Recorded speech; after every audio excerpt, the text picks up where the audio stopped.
पास को लिखो, लिखना फटाफट।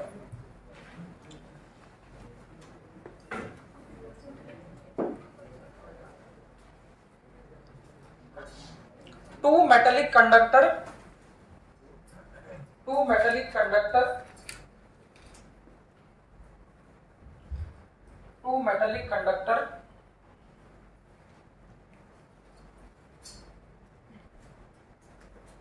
of same length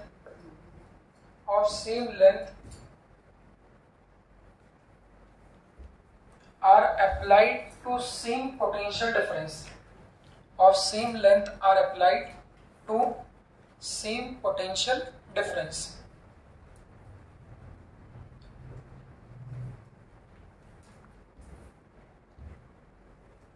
If the radius of first conductor is twice the radius of second,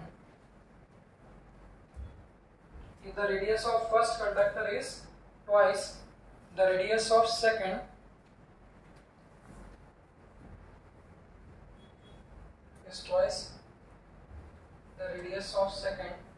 then find the ratio of drift velocity in them. Find the ratio of drift velocity in 1 to that of 2.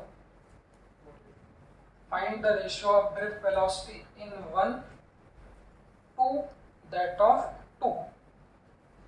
देखो इसमें बड़े बड़े question ज्यादा नहीं है, ratio वाले हैं। Second question लिखना, सेकंड क्वेश्चन लिखना। सेकंड क्वेश्चन लिखना।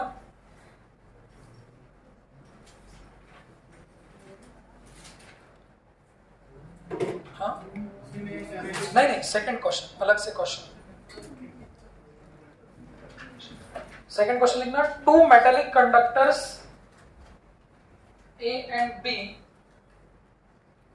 two metallic conductors A and B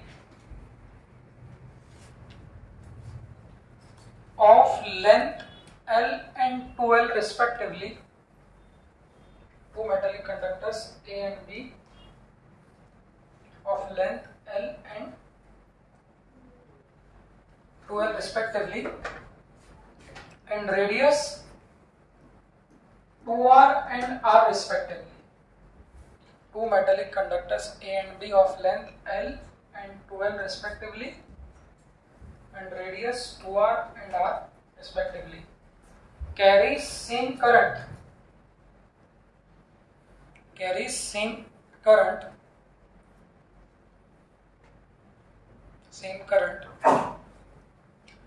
Then find the ratio of drift velocity in A to that of B. Find the ratio of drift velocity in A to that of B. लिखिए। Third question लिखना। Third question, two metallic conductors A and B, two metallic conductors A and B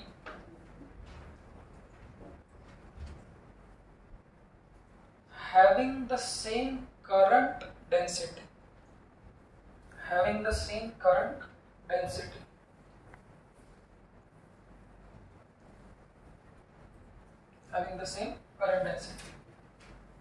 if their radius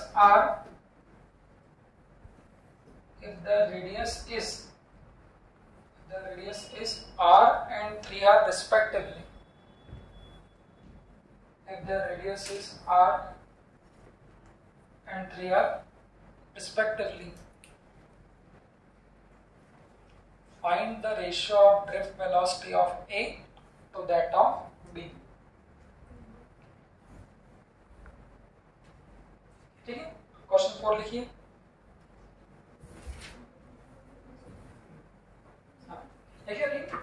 Find the ratio of drift velocity of A to that of B.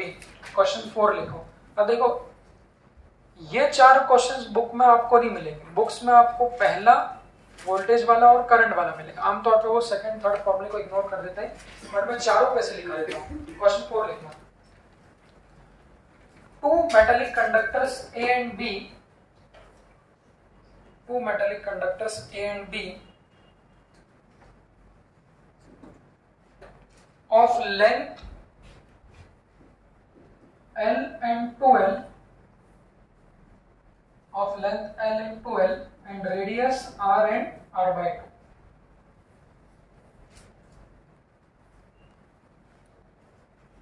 Of length L and 2L and radius R and R by 2.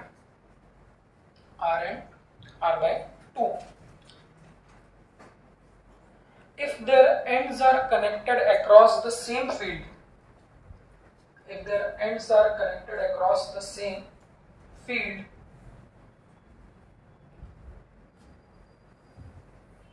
if their ends are connected across the same field, then find the ratio of drift velocity,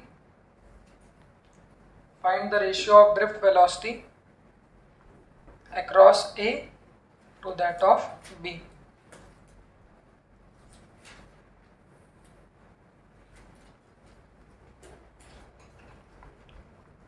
clear? हाँ, पांचवा लिखना।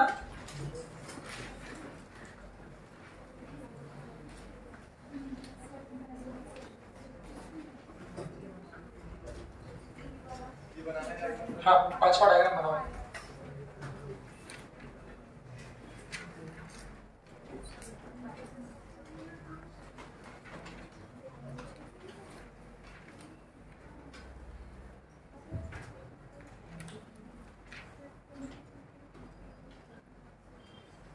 Diagram बनाओ।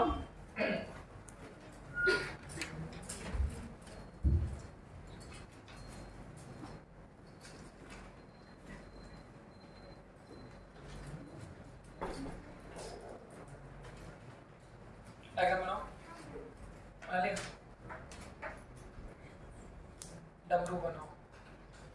If a current I, photo बनाना है ये, इसके बाद लिखना if a current I flows through a given cross section, if a current I flows through a given cross section,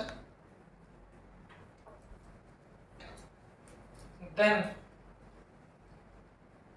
if a current I flows through a given cross section, then arrange the order of current density, arrange the order of current density in ascending order. Arrange the order of current density in ascending order.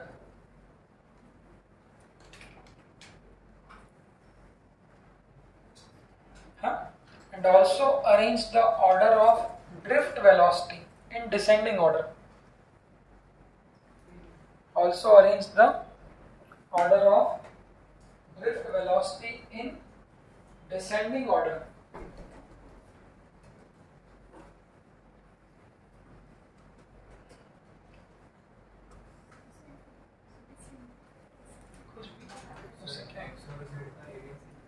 हाँ, bracket में लिख लो the figure is symmetrical, the figure is symmetrical, डमरू बिल्कुल symmetrical. एक last question और लिख लो, ये 6 क्वेश्चन बनते हैं ऐसे। Question 6,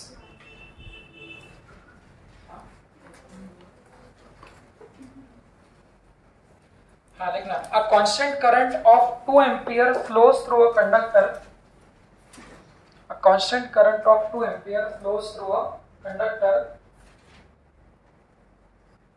constant current of 2 ampere flows through a conductor of cross section 2 centimeter square, of cross section 2 centimeter square, cross section 2 centimeter square of electron density, of electron density 2 centimeter square of electron density 10 to the power 20 per meter cube, of electron density 10 to the power 20 per meter cube. Full stop. Find the time taken by the electron. Find the time taken by the electron. Find the time taken by the electron to travel 2 centimeter. To travel 2 centimeter in such conductor. Travel 2 centimeter in such conductor.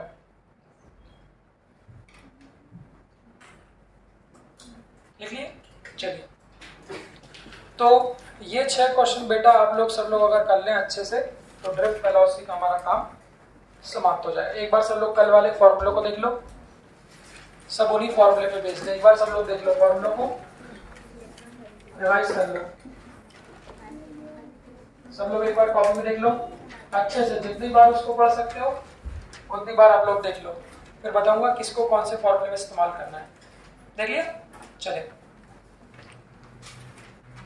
हाँ सब लोग एक बार ऊपर देखें और भाई एक बार बता दें, सब लोग ऊपर देखो, बता दो फॉर्मूले आप लोगों को कितने याद है। सबसे पहला ये वाला तो फॉर्मूला हम लोग को याद करना है। कैसे बनाया था, ऊपर देखें कैसे बनाया था, वो बाई चांस भूल जाओ तो काम रहेगा। कल मैंने क्या बताया था, करंट अपॉन एरिया को करंट डेंसिटी, तो दूसरा बन जाएगा J अपॉन N। J को क्या लिख देंगे, कैसे बनाओ, तो sigma E upon N। E क्या था, E क्या था, इलेक्ट्रिक फील्ड, उसको भी बना लेंगे अपन, तो ये बन जाएगा डेल्टा T अपॉन। अब देखो ये एक ऐसा तरीका मैं आपको सिखाने जा रहा हूं जो डी ब्रॉगली में भी काम है। केमिस्ट्री में आप लोगों ने पढ़ा है, कितना पढ़ा मुझे नहीं पता, बट आगे मैग्नेटिज्म में भी अपना काम है कि जब ऐसे किसी चीज के 4 फॉर्मूले 3 फॉर्मूले दिए होते हैं तो वहां पर 100% क्वेश्चन रेशियो बेस्ड बनता है। बट वह समस्या क्या है, वो समस्या देखना। तो ये 4 केमिस्ट्री में वैसे क्या होते हैं, डी ब्रॉगली के 4 फॉर्मूले 3-4 जो बनते हैं वो, हाँ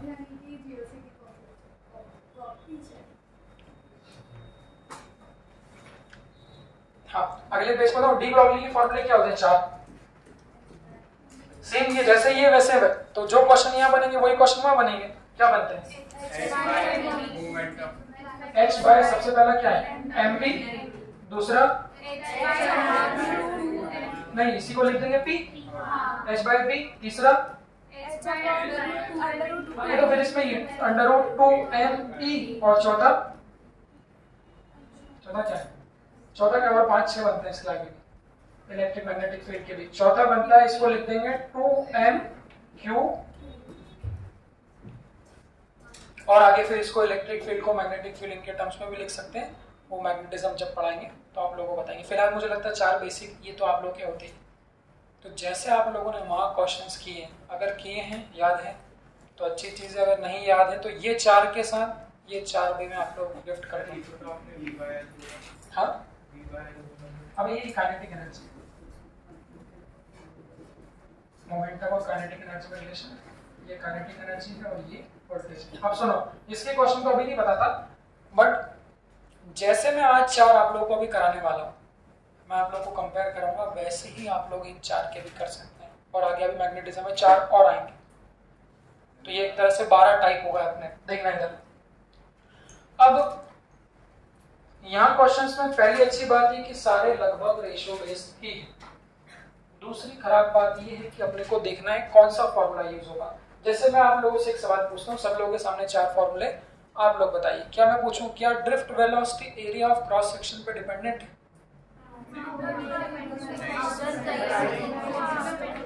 इसलिए मैंने सारे क्वेश्चन में लेंथ और रेडियस दिया है, जिससे आपको समझ में आया कि यार कभी लेंथ लेनी है, कभी नहीं लेनी है, कभी रेडियस लेनी है, कभी नहीं लेनी। तो मेरा सवाल क्या है, क्या drift velocity area of cross section पे डिपेंडेंट है, नहीं है, या हो सकती है? कौन से फॉर्मूले में एरिया दिख रहा है? फर्स्ट वाले। क्या ड्रिफ्ट वेलोसिटी लेंथ पे डिपेंडेंट है? हो सकती है। तो वो डिपेंड, अब इसमें दिमाग नहीं लगाना है, इसको सॉल्व करने का तरीका है, किस पे डिपेंडेंट है वो चेक करेंगे फॉर्मूले से कि कौन सा फॉर्मूला यूज करना है। तो एक बार उसको अच्छे से बताता हूँ कि पहले फॉर्मूले को यूज कब करना है, दूसरे फॉर्मूले को यूज कब करना है, क्योंकि रेशो एक ऐसी चीज है, शुरू से कह रहा हूँ, अगर एक बार रेशो निकालना सीख लोगे तो केमिस्ट्री फिजिक्स में ही 20 क्वेश्चन आप लोग के एग्जाम में रेशो बेस्ड होते हैं। एक बार उसको सीख लो अच्छे से। तो कौन सा फॉर्मूला किस पे यूज करेंगे वो कांस्टेंट पे डिपेंडेंट होगा। ये स्मॉल एन क्या था, बार रिवाइज करो, पर यूनिट वॉल्यूम। तो जो स्मॉल एन होता है वो तो मटेरियल की प्रॉपर्टी है। मटेरियल की प्रॉपर्टी मतलब तो भाई जैसे लोहा है तो लोहे की इलेक्ट्रॉन डेंसिटी कितनी है, वो तो सेम रहेगी। अब चाहे छोटा लोहा लो चाहे क्या लो, बड़ा लो, तो जो मटेरियल की प्रॉपर्टी है वो कभी चेंज नहीं होगी। तो चारों फॉर्मूले देखो, ये n कांस्टेंट रहेगा, E भी कैसा रहेगा, कांस्टेंट। तो ध्यान देना पहले फॉर्मूले को बच्चों यूज कब करेंगे, ध्यान से, अगर करंट क्वेश्चन में क्या दिया हो आपका, कांस्टेंट।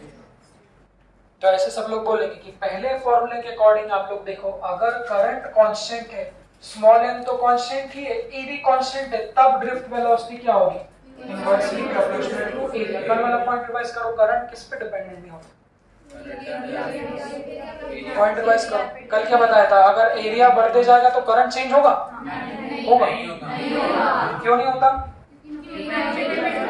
क्योंकि करंट तो क्या है, number of electrons passing in a specific direction. तो चाहे पतला एरिया हो चाहे मोटा हो, बहुत इंपॉर्टेंट पॉइंट है, उस पर 5वां क्वेश्चन भी बेस्ड है, तो उसको आप लोग ध्यान रखना। कल मैंने इसका एग्जांपल भी दिया था कि चाहे छोटा गेट हो चाहे बड़ा गेट हो, 60 बच्चे हैं तो पूरे के पूरे 60 बच्चे ही आपके यहाँ पर आएंगे। तो आप लोग कैसे ध्यान रखेंगे, पहले वाले फॉर्मूले को यूज कब करेंगे, जब करंट क्या होगा, कांस्टेंट होगा। इसको मार्क करते हैं। दूसरे वाले को देखो, क्या स्मॉल एन चेंज होगा, नहीं। क्या स्मॉल ई चेंज होगा, नहीं। तो दूसरे वाले फॉर्मूले को क्वेश्चन में पढ़ना, उसको इस्तेमाल कब करेंगे, जब जे क्या होगा, कांस्टेंट। जे क्या है, करंट डेंसिटी। तीसरे वाले फॉर्मूले को इस्तेमाल कब करेंगे, जब इलेक्ट्रिक फील्ड क्या होगी, कांस्टेंट। अच्छा, सिग्मा क्या था, तो वो कॉपी के ऊपर लिख दो, कौन कौन मटेरियल की प्रॉपर्टी होती है। सिग्मा भी मटेरियल की प्रॉपर्टी है, लिख लो कॉपी के ऊपर, sigma material property, small n material property, ये दोनों मटेरियल की प्रॉपर्टी है। ई की वैल्यू तो हमेशा ही कैसी होती है, फिक्स्ड होती है, उसमें तो कुछ नहीं करना है। तो जब मैं क्वेश्चन अभी आप लोगों से पढ़वाऊंगा तो आप लोगों को बताना पड़ेगा कि कौन सी चीज कांस्टेंट है। तो तीसरा वाला फॉर्मूला तब यूज करेंगे जब इलेक्ट्रिक फील्ड कांस्टेंट होगी। देखो ऊपर, ऊपर देख लो, इसको डेल्टा भी मत लिखो और कोई इसको कुछ और समझ लेगा, नॉर्मल आप वोल्टेज भी लिखो, पोटेंशियल या पोटेंशियल डिफरेंस। और चौथे वाले को हम लोग कब यूज करेंगे, जब वोल्टेज क्या होगा, कांस्टेंट। तो पूरे क्वेश्चन को पढ़ के, शुरू के चारों क्वेश्चन के पढ़ के आप लोगों को यही देखना है कि क्वेश्चन में कौन सी चीज मैंने कांस्टेंट बोली है, कौन सी चीज का जिक्र किया। चलिए शुरुआत करते हैं पहला वाले क्वेश्चन से।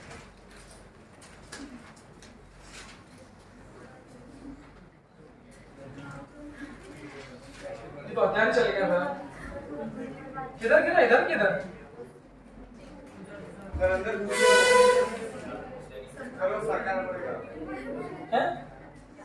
किसी ने देखा हो तो बताएगा भी नहीं कोई कि अच्छा है, चलो ये क्लास बची। वो अंदर चला गया है। लाओ ना, फिर तो लड़का तुम्हें किस काम का, तुम्हारी ताकत किस काम की।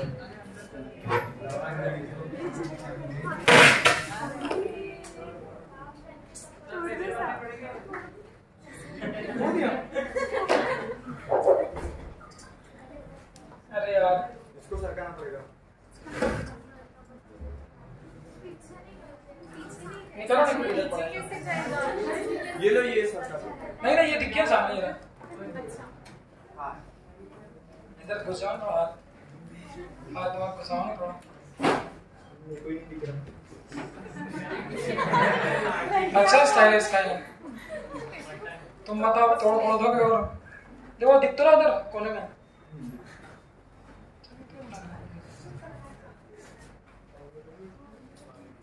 चलो इसको वापस भी रख देते हैं।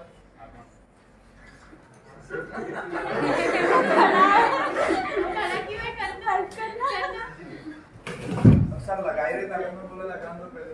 ये बात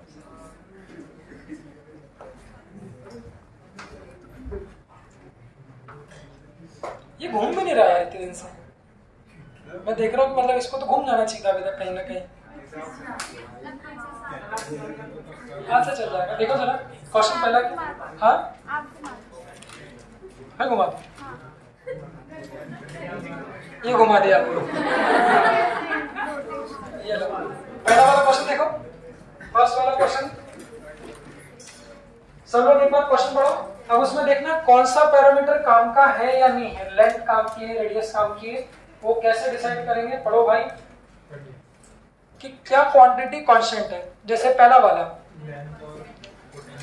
अब भाई मैंने जो भी दे रखा उसने क्या बोला है, two metallic conductors of same length, वो तो छोड़ो, आगे बढ़ो। क्या दिया है, सेम पोटेंशियल डिफरेंस। तो फोटो अगर बनाएंगे तो कैसा बनेगा, और आगे क्या दिया है, if the radius of first conductor is twice the radius of second. अब देखो मैं चाहता हूं एक एक बार आप लोग सिर्फ डायग्राम बना लो। अगर एक एक बार डायग्राम बना लोगे तो अगली बार तो जब रेशो वाला आएगा आपके एग्जाम में तो आप लोग डायरेक्टली कर सकते। तो बस वहां पर फोटो कैसा बनेगा, तो दोनों की लेंथ सेम है। देखो इधर ये पहला वाला वायर और दूसरा वाला वायर लेंथ तो सेम है बट रेडियस कैसी, डबल। अरे बार बार कहना, देखो ये L और ये L, इसकी रेडियस कितनी है R और इसकी रेडियस कितनी है R। तो वहां से सिर्फ मार्क करके देख लेना, they both are applied to same potential difference. तो वहां से उठा लिया, उसने क्या बोला, सेम पोटेंशियल डिफरेंस। तो कौन सा फॉर्मूला यूज होगा, पोटेंशियल वाले में कौन सा है, चौथा वाला। तो सेम पोटेंशियल डिफरेंस का मतलब क्या, तो उसको फील करो। सेम पोटेंशियल डिफरेंस का मतलब है बच्चों दोनों पर जो वोल्टेज लगा दिया वो वोल्टेज क्या है हमारा, सेम। अब यहां से ऊपर देखो ध्यान से, क्वेश्चन को बताने का पर्पस क्या है। अगर उनकी रेडियस डिफरेंट है तो उनका एरिया डिफरेंट होगा, एरिया ऑफ क्रॉस सेक्शन क्या होगा, क्यों, एरिया क्या लिखते हो क्रॉस सेक्शन का, पाई आर स्क्वायर। तो भाई अगर रेडियस डिफरेंट है इसका मतलब उनका एरिया ऑफ क्रॉस सेक्शन भी डिफरेंट है। तो सवाल क्या, मैंने बोला चारों फॉर्मूले में से कौन सा उठाना है, बस यही मेन है। नहीं तो यूनिवर्सल गलती कोई बोलेगा drift velocity, so simple, it is inversely proportional to area. वो बोलेगा इनवर्सली प्रोपोर्शनल टू एरिया तो उसको लिख दोगे आर स्क्वायर, आप सारी कहानी बगाड़ लोगे, R2 बाय R1 का स्क्वायर, रेडियस रख लोगे और यहां से आप कुछ आंसर लो। चारों क्वेश्चन में यही समस्या है कि कौन से फॉर्मूले को उठाया जाए। तो चौथा वाला फॉर्मूला बताएगा अपने को सोहम। हाँ भाई सोहम, बिना देखे बताना है, देख लिया। मेरे मुंह से नाम निकला नहीं कि उसने एकदम से सबसे पहले उसने कॉपी में नोट्स लिखने का ये फायदा भी, सही बात है भाई। हाँ चौथा फॉर्मूला क्या है सोहम,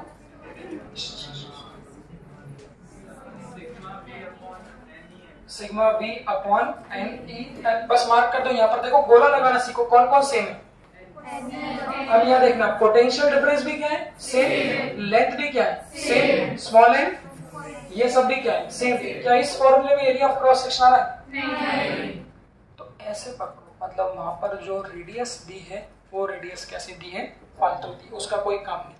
तो बस यहाँ से क्या बोलोगे, जो ड्रिफ्ट वेलोसिटी है वो क्या है, इट इज इंडिपेंडेंट है किसके, एरिया में। तो चाहे रेडियस जो भी हो R2R वो उस पर डिपेंडेंट है, तो रेशो क्या आएगा, V1 by V2 क्या आएगा, 1:1। ये मैंने एक बताया। अब आप सेकंड पढ़ो सब लोग। हाँ अब आप लोग सब लोग सेकंड पढ़ो फटाफट। अब ऐसे करोगे 2 मिनट में हो जाएंगे। सेकंड वाले पढ़ो क्या दिया है, two metallic conductors A and B, क्या क्या अलग दिया है, लेंथ भी अलग है और रेडियस भी अलग है। भले ही आ जाए बट मैं कहूंगा शुरुआत में बच्चों बनाओ A और B। A की लेंथ कितनी है, A की लेंथ कितनी है L और B की लेंथ कितनी है 2L। रेडियस ज्यादा किसकी है, ए की लेंथ एल है और ए की रेडियस कितनी है, पहले क्या लिखा है, 12 लिखा है, ऐसा पढ़ो ना, ये इसकी रेडियस 12, डी की लेंथ आपकी 12 है और उसकी रेडियस कितनी है, आगे बढ़ो, बस वो एक लाइन में है, क्या बोला है, are carrying the same current, उसको अंडरलाइन मान ले। हाँ, बाकी लोग क्या बोलते हैं, सेम करंट मतलब कौन सा है, फर्स्ट वाला, तो फर्स्ट वाले फॉर्मूले में अब क्या नहीं आ रहा, I/N/E, बोलो बोलो लगाएं, इसको लगा दे, आई क्यों बोला लगा रहे, सेम, स्मॉल एन, ये भी क्या है, सेम, तो ड्रिफ्ट वेलोसिटी क्या होगी, इनवर्सली प्रोपोर्शनल। अब आप बताओ क्या यहाँ से लेंथ पे डिपेंडेंट है, नहीं, बस यही यहाँ पे सीखना है। सेम डी ब्रॉगली वेवलेंथ में भी यही करते हैं कि कौन सा पैरामीटर, एक बार इस टाइप को सीख लो तो कम से कम 16 क्वेश्चन आप लोग के होंगे कि क्वेश्चन में क्या सेम दिया। डी ब्रॉगली में बोलते हैं ना कि अ proton and a neutron having the same kinetic energy, आप लोगों को क्वेश्चन याद करो, वहां ऐसा बोलते हैं a proton and neutron have same momentum, a proton and neutron are accelerated by same voltage. तो जो चीज सेम दी होती है उस फॉर्मूले को उठा लो, उसमें गोला लगा लो। तो यहां से बस देखने वाली बात यह है कि लेंथ का कोई काम नहीं, अगर करंट सेम है तो drift velocity inversely proportional to area, और एरिया को क्या लिख देंगे,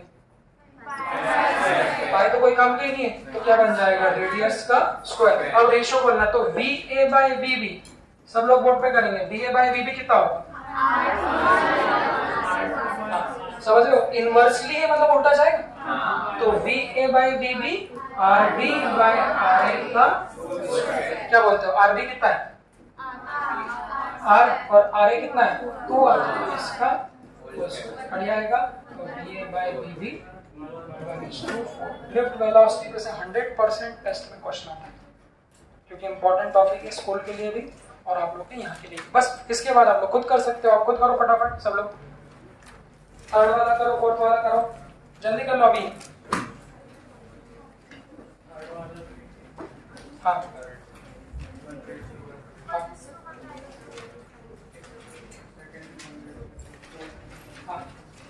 सब लोग करो फटाफट 1 मिनट में, मक्कारी ना करें भाई, बस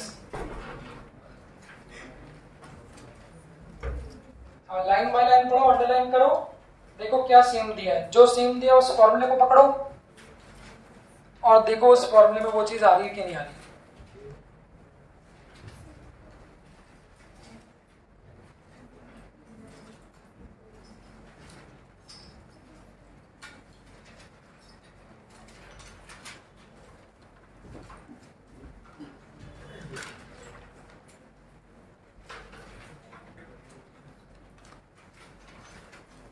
टेस्ट होगा आज,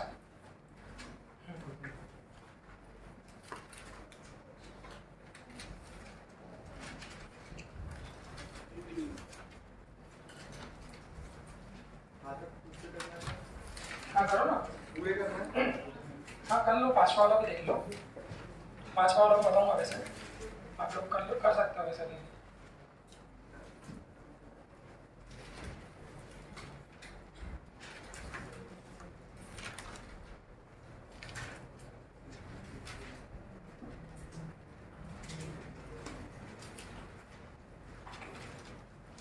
सब लोगों ने कर लिया, तीसरा वाला बेटा आप लोग कर रहे हैं कोशिश, आप लोग, इसका नाम क्या, क्या बोले इसको,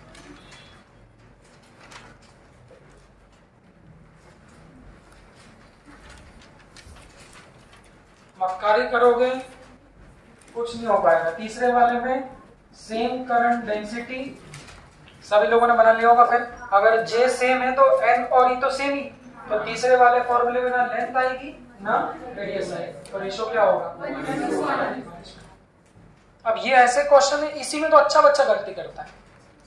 अगर मैं ये एक साथ नहीं बताता तो आदमी जरूर उंगली करता कि यार लेंथ और एरिया पे कहीं ना कहीं तो डिपेंडेंट होगी, तो आप कोई सा भी फॉर्मूला लगा के आंसर लगाओ, वो ऑप्शन में मिलेगा। हाँ सभी लोग चौथे वाला कर लिया, चौथे में कैसे किया, हाँ फील्ड मतलब वही, they are applied across the same field, तो इलेक्ट्रिक फील्ड उठा लो है। तो ये सब प्रॉपर्टी ऑफ मटेरियल है, ये भी सेम है, तो ना लेंथ पे डिपेंडेंट है ना रेडियस। तो v1 by v2 बना लिया। चलो अब पांचवें वाले क्वेश्चन को देख लो, ये आप लोगों को सब बुक में सीनियर डीसी पांडे में सब में मिलेगा इस तरह का डमरू।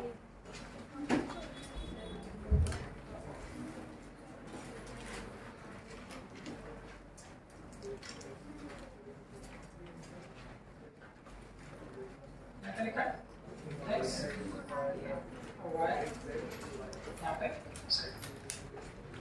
सब लोग एक बार ऊपर देखें, जो पूछ रहा हूँ बता दो फटाफट। इधर देखो ऊपर, एक बार ऊपर देखो, जिन लोगों ने बना लिया वो मिला लेना। सबसे पहले इस तरह से हम लोगों ने क्या बना लिया, डमरू। अच्छा बना क्या रहे, जैसे भाई कंडक्टर, हाँ बात किसकी करें, कंडक्टर की ना। हाँ कंडक्टर का अगर कोई मतलब भारी लोगों को लगता है कि कंडक्टर मतलब बहुत भारी बोलती है, अरे भाई सिंपल सा मतलब देसी वायर। करंट किस में फ्लो कराओगे, वायर में कराओगे।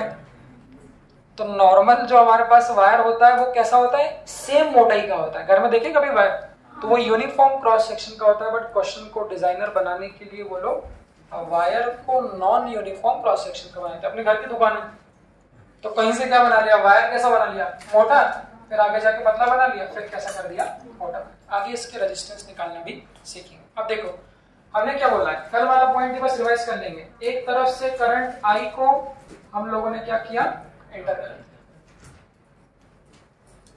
पॉइंट हमारा है श्रवणी, बताइए श्रवणी बताओ, जो कल पॉइंट बताया था वही सबसे मेन। अगर यहां से करंट आई लिखा तो क्या होगा,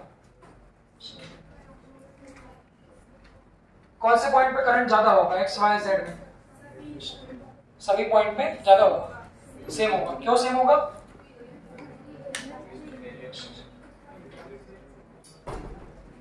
सेम क्यों होगा, किस पर डिपेंडेंट है, एरिया ऑफ क्रॉस सेक्शन। बेटा ठीक है, तो बस कहानी यही है कि जितना करंट आई आपका यहाँ पे जाएगा तो आई एक्स बराबर क्या होगा, आई वाई बराबर क्या होगा, आई जेड। अब बोलो मतलब करंट क्या है, इसको उठाओ। तो बस करंट सेम है, मतलब ड्रिफ्ट वेलोसिटी का कौन सा फॉर्मूला यूज होगा, फर्स्ट वन। वहीं से तो समझ में आएगा कि एरिया पे डिपेंडेंट है या फिर नहीं। तो बस उठा लो, तो VD is equal to I upon n. क्या बोलते हो भाई, बस गोला लगा दे। तो ये सेम है, ये सेम है, एरिया भी सेम है, तो ड्रिफ्ट वेलोसिटी क्या हो जाएगा, इनवर्सली प्रोपोर्शनल टू एरिया। इसका मतलब क्या, जहां एरिया ज्यादा है बोलो वहां ड्रिफ्ट वेलोसिटी कम है। अब अरेंज करो, तो एक्स और वाई में ज्यादा एरिया कहाँ है, अच्छा एक बात बताओ, एक्स और जेड में ज्यादा ड्रिफ्ट वेलोसिटी कहाँ हो, क्यों, तो देखो जहां एरिया ज्यादा वहां ड्रिफ्ट वेलोसिटी कम है।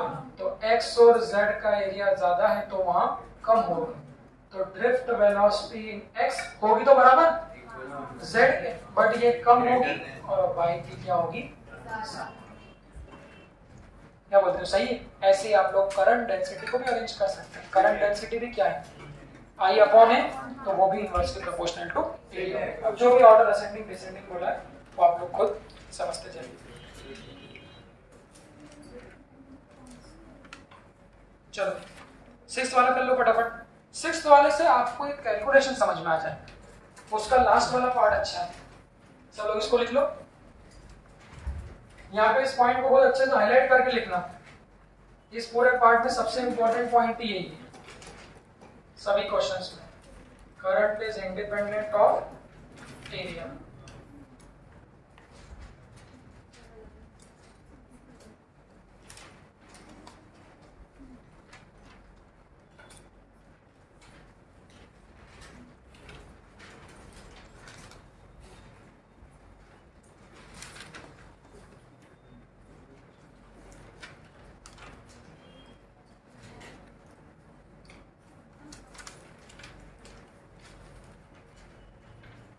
सिक्स वाले क्वेश्चन को पढ़ो, तो इसमें एक अच्छा इंटीग्रेशन वाला क्वेश्चन भी कराऊंगा।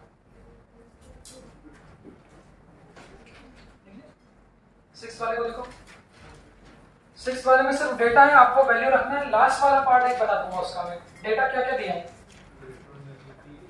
डेटा क्यों बेटा, करंट कितना दिया है, इलेक्ट्रॉन डेंसिटी मतलब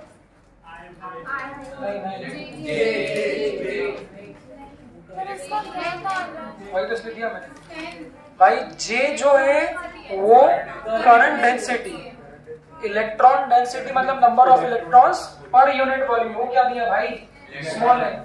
मैंने बोला था स्मॉल एन को यूनिट से पहचानो, कितनी दी, 10 टू द पावर 20, और क्या है आपका पर मीटर क्यूब। भाई इसमें लोग गड़बड़ कर देते हैं, इसको पहचानना।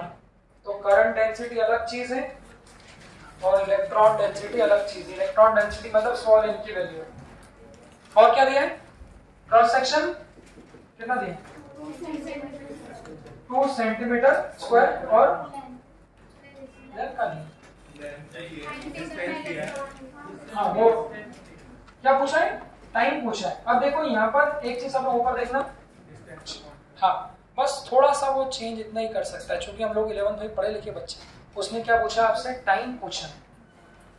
तो जो हम लोग 11th क्लास में करते थे, कहीं का भी टाइम निकालना है तो टाइम को कितना लिख देंगे हम लोग, डिस्टेंस। अब यहाँ स्पीड कौन सी आई, कल क्या होता है, ड्रिफ्ट वेलोसिटी क्या थी, ड्रिफ्ट। जैसे ही अपना एनिमेशन याद है, जैसे ही बाहर से क्या लगा दी, बैटरी लगा दी, सारे इलेक्ट्रॉन, चूंकि इलेक्ट्रॉन कैसे हैं, नेगेटिव, तो वो सारे इलेक्ट्रॉन नेगेटिव किसकी तरफ खसकेंगे, पॉजिटिव। जिससे वो खसकते हैं उसी को तो क्या कहते हैं, ड्रिफ्ट वेलोसिटी। तो टाइम अगर पूछे बच्चों तो कोई समस्या नहीं, डिस्टेंस अपॉन वेलोसिटी, वो कौन सी आ जाएगी। अच्छा, ड्रिफ्ट वेलोसिटी का कौन सा फॉर्मूला यूज करेंगे, कौन सा फॉर्मूला यूज करेंगे, फर्स्ट वाला। क्यों, क्योंकि क्या दिया है, करंट। इन सब की वैल्यू रख के आप लोग क्या कर दीजिए, सॉल्व कर दीजिए। फटाफट करो अभी, हाँ सब लोग करो फटाफट अभी, हाँ जल्दी करो, बक्कारी नहीं करना है। ऐसा यूनिट चेक कर लेना सबकी, और ये मत सोचना ये आएगा नहीं, बुक में मिलेगा, हर बुक में एक कैलकुलेशन वाला। क्या आई की वैल्यू, ए की वैल्यू सब रख दो ऐसे यूनिट में। लास्ट उधर से भी कोई भाई कोई ये नहीं छोड़ना कि सर कर देंगे, सब निकालो, देखो आंसर क्या आ रहा है।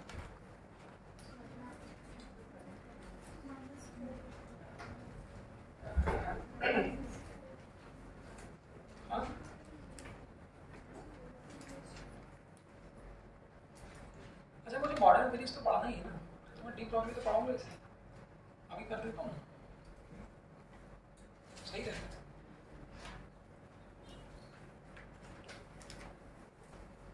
अच्छा area of cross section unit सही है, चेंज कर लें, मीटर स्क्वायर चाहिए तो 2 अपॉन स्मॉल एन की यूनिट सही है। इसमें भी गड़बड़ कर सकते हैं, वो पर सेंटीमीटर क्यूब में भी दे सकते हैं, कभी दे तो आप लोग उसको चेंज कर लेंगे।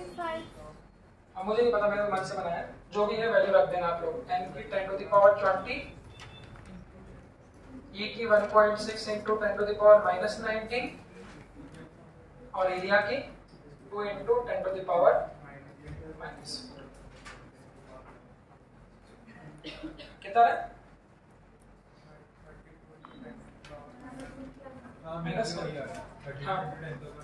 देखो अच्छा है ना, मैंने पावर बहुत सारी कैंसिल कर दी, ये तो कैंसिल हो जाएगी 20 से 19, यहाँ सिर्फ कितनी बचेगी 1। एक बार देख लो ऊपर, 2 मिनट का समय दो, ऊपर देखो फटाफट। देखो बच्चों ये 19 से देख लो 20 वाली पावर हटा दी, एक बचेगी। ऊपर कितना है 2, नीचे कितना है, हाँ वो भी, अच्छा सॉरी ओके, ये 2 से 2 भी क्या हो गया, कैंसिल। अब कितना बचेगा, यहाँ पावर कितनी है -4, और यहाँ कितनी बची थी 1, तो नीचे कितना आ जाएगा 1.6 इंटू 10 टू द पावर -3। सही है क्या,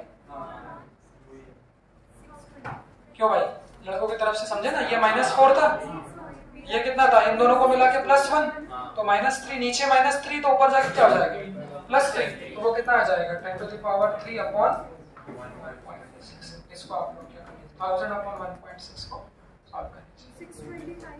हाँ ये तो ड्रिफ्ट वेलोसिटी निकाली, टाइम को आप लोग वैसे निकाल लीजिए, ठीक है। चलिए अब इसमें सब लोग एक चीज देखो ऊपर, सेम क्वेश्चन में चाहता हूं आप, चूंकि मुझे भी पढ़ाना ही है फिर से एक बार, अभी जल्दी समझ जाओ। सब लोग ऊपर देखो जरा,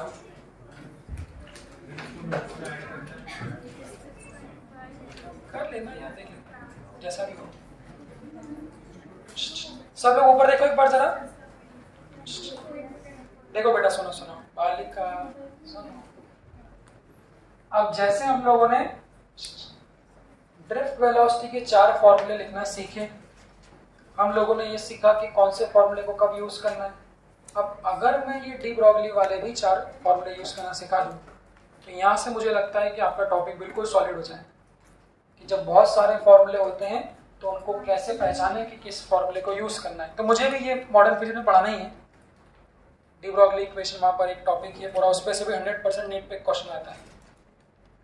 तो आधा पार्ट तो मैं आपको अभी बता सकता हूँ, जो कि अपने पास 15-20 मिनट भी है, और जैसा ड्रिफ्ट वेलोसिटी का वैसा सेम टू सेम। तो थोड़ी सी इसके लिए जानकारी मुझे क्या आप लोगों को देनी है। डी ब्रॉगली वेवलेंथ क्या होती है, थोड़ी सी इसकी बात कर लेते हैं, हालांकि वहां भी पढ़ूंगा, बस ये नहीं बताऊंगा वहां पर। हाँ, क्या होती है डी ब्रॉगली वेवलेंथ, क्या बताया उसने, क्या कॉन्सेप्ट है उसका, यशस्वी असली बताइए। कि जो पार्टिकल होता है वो वेव, कि कोई मैटर है वो वेव और पार्टिकल दोनों। लाइट हो गया, लाइट की कहानी हो गई ना, वेव और पार्टिकल दोनों कि ऐसे फॉर्मूले ऐसा तो नहीं है। मैडम आप बताओ, इसने बोला क्या, पिक्चर क्या थी, ये डी ब्रॉगली और ये अनसर्टेनिटी और सब क्या फालतू बातें क्या थी? डी ब्रॉगली वेवलेंथ थी। अच्छा, ये प्रैक्टिकल है कि फॉर्मूला वाला है काम? फॉर्मूला वाला। ठीक है, तुम क्या बोलते हो? बैठो, अरे प्रैक्टिकल बात है, कोई फॉर्मूला और नहीं। देखो सुनो, डी ब्रॉगली हाइपोथेसिस क्या है? अरे बहुत प्रैक्टिकल बात है। चैप्टर का है इसका नहीं है, मॉडर्न फिजिक्स का है, बट चूंकि सेम, हाँ लिख लो इसको भले कॉपी में एक पेज पे, चूंकि सेम कॉन्सेप्ट यहाँ पे और वहाँ पे है, तो 15 मिनट खर्चा करके इसको भी, मुझे वहाँ पढ़ाना ही है वैसे भी, 12th में भी आगे।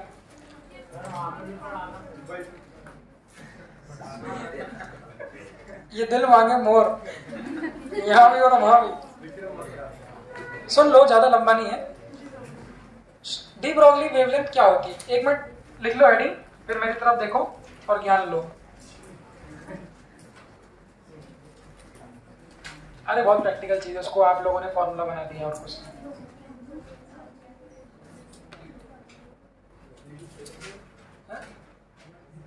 स्पेलिंग मत देखो, मुझे नहीं पता। BROGLI सही लिखी है इसमें।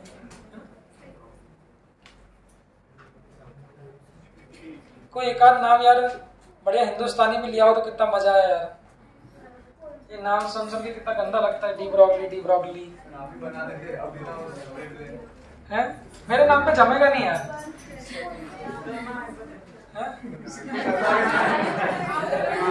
थोड़ा भारी होना चाहिए। डी वजे वेवलेंथ, थोड़ा लगेगा विदेशी नाम है। देखो क्या है वैसे ये, सुनो आप इसको फॉर्मूला याद रखते हैं, बिल्कुल सही है, फॉर्मूला याद रखना भी चाहिए। सबसे पहले 5 मिनट का भी ज्ञान नहीं है, डी ब्रॉगली ने क्या किया समझो, बहुत प्रैक्टिकल बात करी। जब ही तो उसने इलेक्ट्रॉन के ऑर्बिट और इसको उसने आगे जाके बताया, अनसर्टेनिटी और वो सब आइंसबर्ग इनको मिला के, शुरुआत कहाँ से हुई? सुनो सुनो सुनो, ऊपर देखो सब लोग। तो शुरुआत कहाँ से हुई? तो डी ब्रॉगली ने सिंपल सी एक बात कही कि हर मूविंग पार्टिकल, हर मूविंग चीज, दुनिया में जितनी भी चीज मूविंग है, मूविंग मतलब मोशन में, हर मूविंग ऑब्जेक्ट से एक वेव प्रोड्यूस्ड हो रही। अंग्रेजी में उसको कहते हैं अ वेव इज एसोसिएटेड। अंग्रेजी में एसोसिएटेड मतलब क्या है? जुड़ी हुई। जुड़ी हुई मतलब उससे क्या हुई? प्रोड्यूस्ड।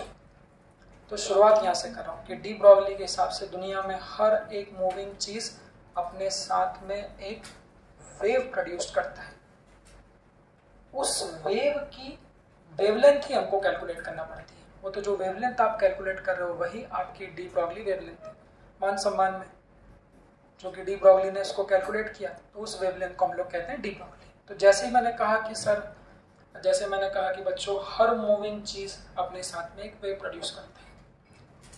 तो फिर लोग बोलेंगे दिखती तो नहीं हमको, देखो मैं मूव कर रहा हूँ, मेरे आसपास दिख रही है वेव, कहाँ दिख रही? पंखा भी मूव कर रहा है, वो गाड़ी मूव करे, देखो वो देखो कितनी अच्छी वेव है, क्या कहाँ है? तो झूठ बात है कोई भी।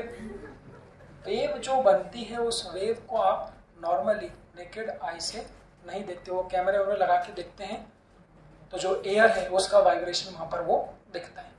तो चलो उसकी बात मान लेते हैं। उसने कहा कि भाई ठीक है, मान सम्मान में हर मूविंग ऑब्जेक्ट अपने साथ में एक वेव बनाता है।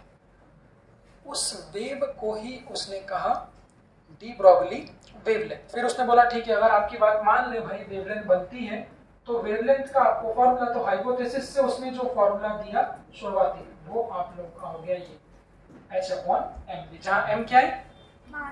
किसका मास? किसका? वो गाड़ी, अगर वो गाड़ी वेव बना रही है तो जो ऑब्जेक्ट वेव बना रहा है उसका मास, और v क्या है? किसकी वेलोसिटी? तो स्टेशनरी ऑब्जेक्ट वेव बनाएगा क्या? क्या श्रेया वेव बना रही? क्यों नहीं? तो बस बात वहीं शुरू होती।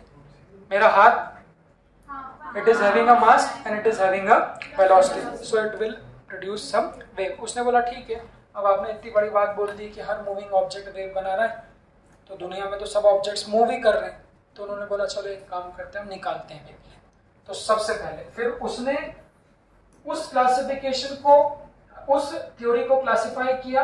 आगे उसने बोला मैक्रोस्कोपिक पार्टिकल, और दूसरा उसने कहा माइक्रोस्कोपिक, क्योंकि भाई पार्टिकल भी हैं तो फिर छोटे बड़ों की भी बात होगी। तो सबसे पहले हम लोग मैक्रोस्कोपिक लेते हैं। मैक्रो मतलब बड़े।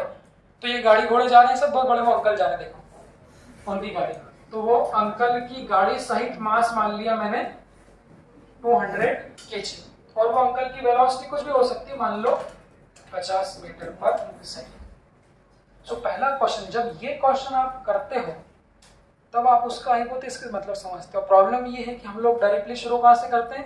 प्रोटॉन इलेक्ट्रॉन से।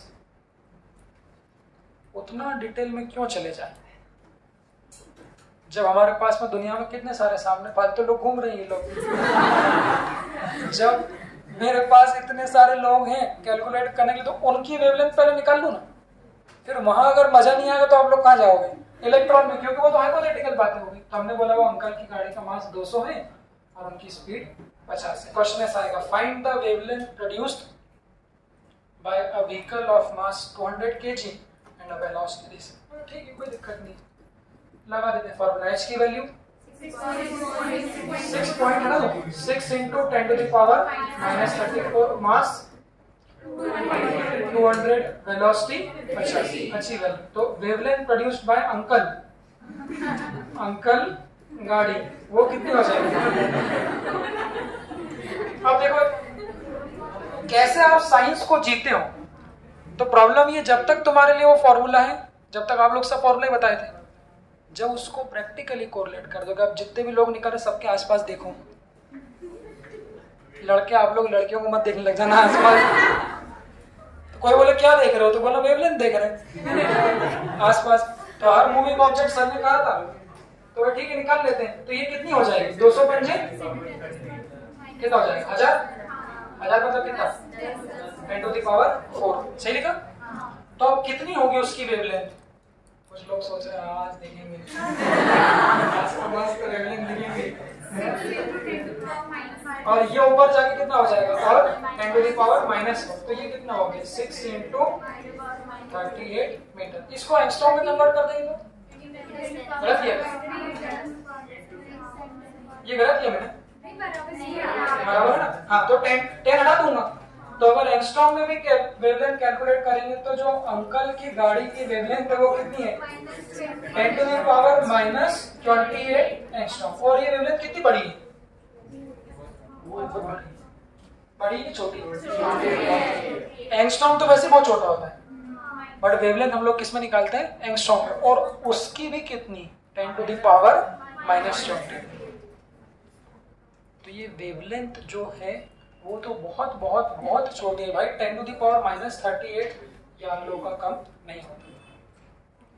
तो वहां से उसने कमेंट किया कि मेरी बात गलत नहीं है, डी ब्रॉगली ने लोगों को समझाया कि भाई मैं जो बोल रहा हूँ गलत नहीं है, हर मूविंग पार्टिकल वेव बनाता है।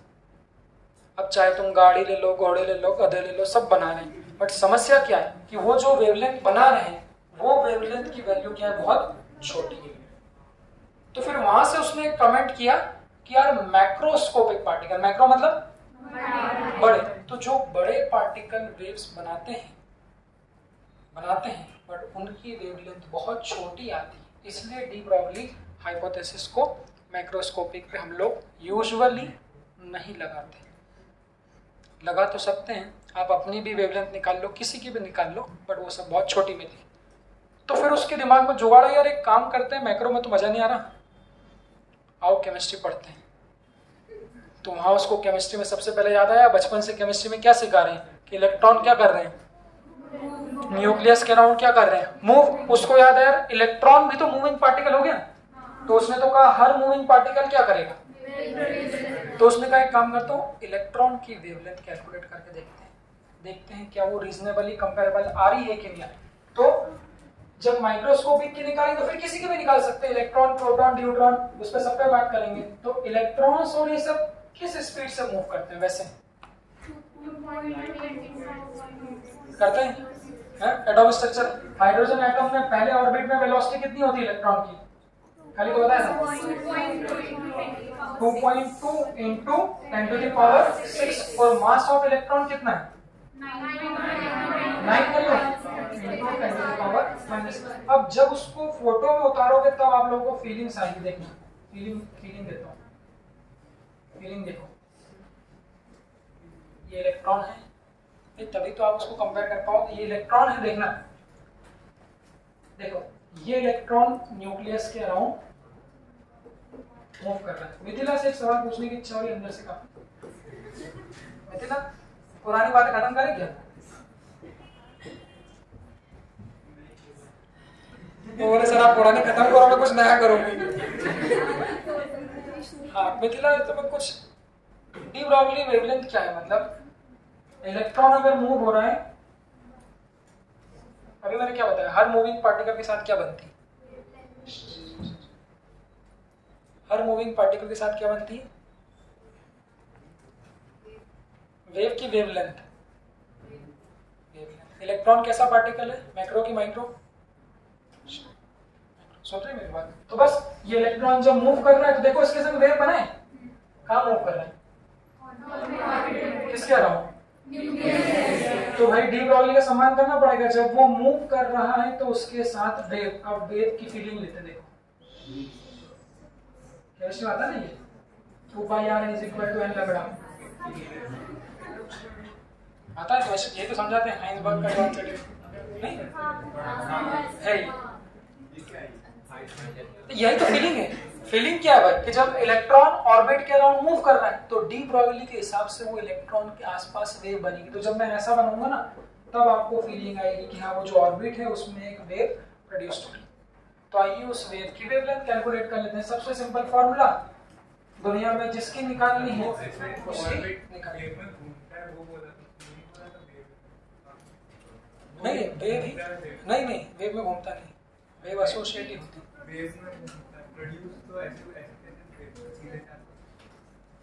बहुत गहरी बातें हो जाएगी। वेव प्रोड्यूस करता है, ऐसा नहीं घूमता नहीं है। इलेक्ट्रॉन का मोशन लीनियर मोशन ही है और उस लीनियर मोशन के कारण वेव बनती है। उस वेव में फिर उसकी प्रोबेबिलिटी निकालेंगे जो श्रोडिंगर इक्वेशन से, और वो सब बहुत लंबी कहानी है वो। बट आप लोगों को सिर्फ एक बेसिक समझाने के लिए मैं इतना बताना चाह रहा हूँ कि जब इलेक्ट्रॉन ऑर्बिट में घूमेगा तो उससे एक वेव बनी, उस वेव की वेवलेंथ हम कैलकुलेट कर सकते हैं। मतलब बच्चों ऊपर देखो, तो इस फॉर्मूले से किसी की भी वेव हम लोग क्या कर सकते हैं, कैलकुलेट कर सकते हैं। तो आइए, हमने बोला जब अंकल की गाड़ी की निकाली तो बहुत छोटी आई, तो जब इलेक्ट्रॉन की डी ब्रॉगली वेवलेंथ निकालेंगे तो उसको देख लेते कितनी आ रही। तो h की वैल्यू रख दी 10 to the power -34, mass of electron 9 into 10 to the power -31 और v वेलोसिटी कितनी है 2 into 10 to the power 6। तो ये कितनी है देखो, क्या बोलते हो, काफी चीज कटी आएगी ना। तो -31 से -34 कटा, यहाँ से कितना बचेगा आपका, इधर ये किधर जाएगा ऊपर, तो कितना हो जाएगा 10 टू द पावर -6 और ये दोनों मिलके -6। तो इलेक्ट्रॉन की डी ब्रॉगली वेवलेंथ क्या होगी 6/9 × 2 पावर बाद में सॉल्व करूंगा 10 टू द पावर। ये कितना आ जाएगा 1 सा, ये कितना 3 सा, 3 1 सा 3 सा। तो इलेक्ट्रॉन के द्वारा बनने वाली वेवलेंथ कितनी है 1/3 × 10 टू द पावर। एंगस्ट्रॉम में कन्वर्ट कैसे करेंगे 10 ऊपर भी मल्टीप्लाई कर दूं और 10 नीचे भी मल्टीप्लाई, ये क्या बन जाएगा एंगस्ट्रॉम। तो इलेक्ट्रॉन से बनने वाली डी ब्रॉगली वेवलेंथ कितनी आएगी, ये कंपेरेबल है कि इलेक्ट्रॉन्स नॉर्मली किसमें कैलकुलेट करते हैं angstrom. So this is the difference कि आप जितने भी माइक्रोस्कोपिक से निकालोगे क्या फर्क पड़ेगा बताइए आप लोग। प्रोटॉन लेंगे तो प्रोटॉन से कहीं प्रोटॉन मूव कर रहा है तो मास थोड़ा सा क्या हो जाएगा चेंज हो जाएगा। कितना मास होता है, पावर कितनी होती है प्रोटॉन के मास की 10 टू द पावर -27। तो ऐसे आप प्रोटॉन की डी ब्रॉगली वेवलेंथ निकाल सकते हो। अरे कहीं पर इसमें स्टेशनरी नहीं, अगर कहीं वो बोल दे कि proton is moving with this velocity ऐसा, तो इलेक्ट्रॉन की निकाल सकते हैं, प्रोटॉन की निकाल सकते हैं, न्यूट्रॉन की निकाल सकते हैं, निकालेंगे अभी, हीलियम की निकाल सकते हैं, ड्यूटेरियम की निकाल सकते हैं, ट्रिटियम की निकाल सकते हैं। तो अब कंक्लूजन क्या है फिर ऐसा बताने के बाद में, तो अब कंक्लूजन क्या है कि डी ब्रॉगली वेवलेंथ सिर्फ किसके लिए निकालते हैं हम लोग माइक्रोस्कोप, मैक्रो के लिए क्यों नहीं निकाल तो सकते हैं बट उसकी वैल्यू क्या आएगी बहुत छोटी। So this is the concept of this principle.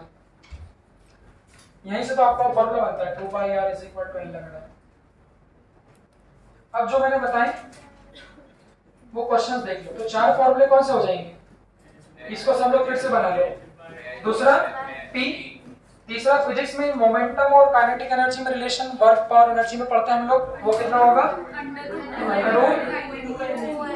तो अब काइनेटिक एनर्जी को K लिख दूं कि तो आप E को इलेक्ट्रिक फील्ड समझ लोगे K। और चौथा फॉर्मूला 2m, जो लोग नहीं जानते काइनेटिक एनर्जी को लिखते हैं charge into v, v velocity समझना, ये v वोल्टेज है, ये v वेलोसिटी है और ये कैपिटल V क्या है वोल्टेज मतलब पोटेंशियल डिफरेंस। अब सिर्फ क्वेश्चन सुनना, लिखना नहीं, बस 5 मिनट है, सुन लो। 2 एक क्वेश्चन बता देता हूँ। एक मिनट, प्रॉपर्टीज पता है प्रोटॉन और इलेक्ट्रॉन पे चार्ज वार्ज की प्रॉपर्टी। प्रोटॉन क्या होता है प्रोटॉन का मास चार्ज, प्रोटॉन किसका एटम है हाइड्रोजन का एटम है 1h1 होता है, और न्यूट्रॉन हाइड्रोजन का आइसोटोप है तो वो कितना होगा 1h2। अब थोड़ा ये बेसिक बता देता हूँ, कभी किसी को नहीं पता हो। तो ये जो यहाँ लिखा होता है इसको क्या बोलते हैं बोलते हैं ना एटॉमिक नंबर, और जो यहाँ लिखा होता है वो एटॉमिक मास। तो प्रोटॉन, ध्यान सुनना, प्रोटॉन और ड्यूट्रॉन जो आइसोटोप्स है, तो प्रोटॉन और ड्यूट्रॉन का दोनों का क्या एटॉमिक नंबर सेम है। केमिस्ट्री क्या बोलता है जितना एटॉमिक नंबर होता है उतना ही क्या होता है चार्ज। तो क्वेश्चन में आएगा प्रोटॉन और ड्यूट्रॉन, सुनो फटाफट एक क्वेश्चन बता रहा हूं। तो प्रोटॉन और ड्यूट्रॉन का चार्ज क्या रहता है सेम, मास किसका ज्यादा है जो ऊपर लिखा है। तो मतलब जो ड्यूट्रॉन है वो क्या आपका ज्यादा भारी है किसकी तुलना में हमारे प्रोटॉन से। अब क्वेश्चन सुनना, लिखना भी सिर्फ सुनना, सेम ड्रिफ्ट वेलोसिटी जैसे, इसलिए बता रहा हूं ताकि आप लोगों को समझ में आए। क्वेश्चन सुनना ध्यान से, लिखना नहीं। मैं कह रहा हूं proton and deuteron are having same momentum. अब कहाँ मूव कर रहे हैं आप बोलोगे सर प्रोटॉन तो न्यूक्लियस के अंदर होते हैं, स्टेशनरी होते हैं, ऐसा जरूरी नहीं है न्यूक्लियस के अंदर हो, प्रोटॉन इंडिपेंडेंट भी मूव कर सकते हैं। तो मैंने ऐसा बोला कि क्वेश्चन है proton and a neutron is having the same momentum, which will produce more de Broglie wavelength.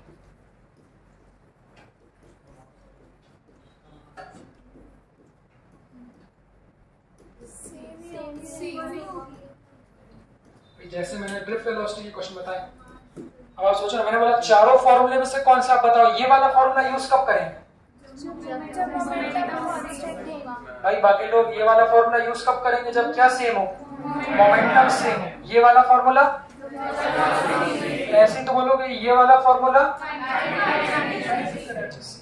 और ये वाला फॉर्मूला कब यूज करेंगे? जब, क्योंकि चारों फॉर्मूले में देखो किसी में मास आ रहा है, किसी में मास नहीं आ रहा। पहले वाले में मास आ रहा है, दूसरे वाले में, तीसरे वाले में, और चौथे वाले में। तो ऐसा होगा कि कौन सा फॉर्मूला यूज करेंगे वो डिपेंड करेगा कि उनका क्या सेम है। चलो फिर तो बताओ, तो उसने क्या बोला? प्रोटॉन और न्यूट्रॉन आर हैविंग व्हाट? तो किसको उठाया हम लोगों ने? सेकंड वाले में। अब सेकंड वाले में देखो गोला लगाओ, मोमेंटम सेम है और एच भी क्या है? सेम। तो सेकंड वाले में ना चार्ज आता है ना मास आता है। तो भले ही प्रोटॉन न्यूट्रॉन के डिफरेंट मास है, बट उनकी डी ब्रॉगली वेवलेंथ क्या होगी आपकी?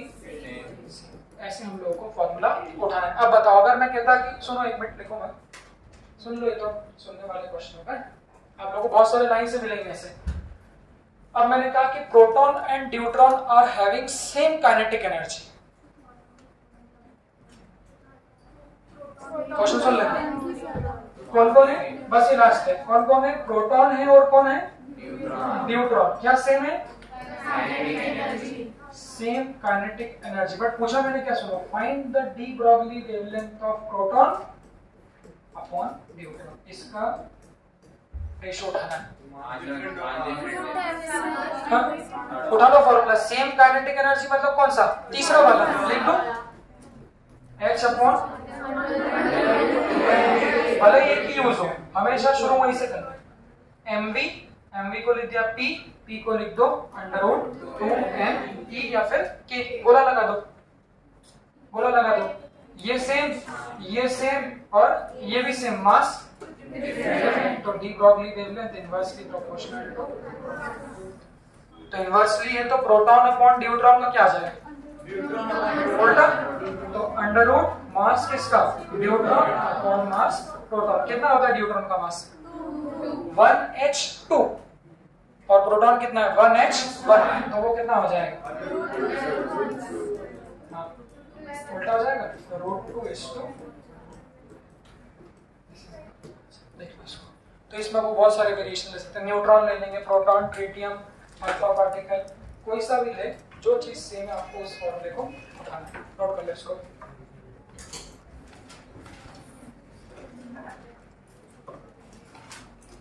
अब आज मैं आप लोगों को ड्रिफ्ट वेलोसिटी के क्वेश्चन दूंगा। आज का होमवर्क सारे शुरू से जो करंट पढ़ाया 3 दिन उसके। हाँ,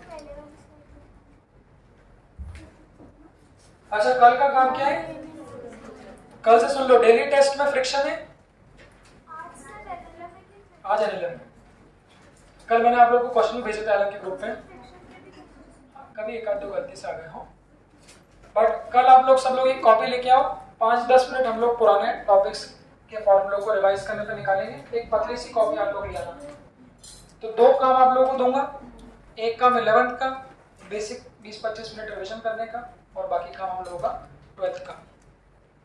कल का टॉपिक लिखना फ्रिक्शन, टेस्ट लूंगा 5 मिनट का, उस पर सारे फॉर्मूले पढ़ लेना फ्रिक्शन की कॉपी। हाँ, आज पूरा जो भी कौन सा? जो आपने कहा। नहीं, वो तो मैं पहले जो करा चुका हूँ उसी में से कहीं से पूछूंगा फॉर्मूले। आपने कॉपी क्यों डाली थी? ये नोट्स में लिखूंगा, बहुत बड़े हो जाएंगे नोट्स में। होमवर्क जो आप कर रहे हो उसको मत लिखो।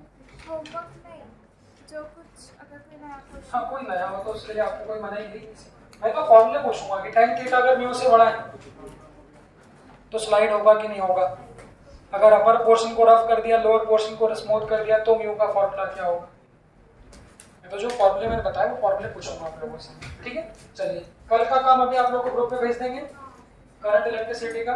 वो काम आप लोग सब करके आइएगा, फिर उसको हम लोग डिस्कस करेंगे, ठीक है। Thank you. क्यों चालू नहीं किया इसको आज? हाँ, अरे